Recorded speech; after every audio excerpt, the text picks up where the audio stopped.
I will show you how to fix the file not found issue on Viber. Make sure to watch the video till the end so you don't miss any steps. The first thing you want to do is check your internet connection. For that, go to your device settings.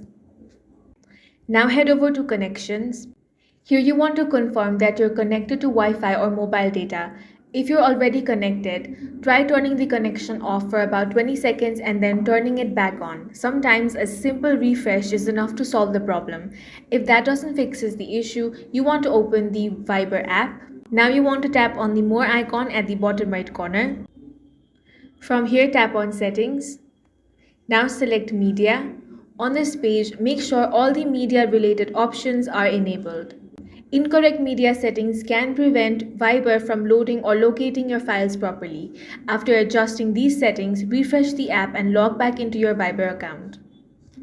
If you're still experiencing the issue, clear your app cache. To do that, you want to head over to your settings, then tap on Apps. Now find Viber from here. Then scroll down and select Storage. Now select Clear Cache. After that, open up Viber and this issue of file not found should be resolved. That's all for this video. Make sure to like, share and subscribe to our channel.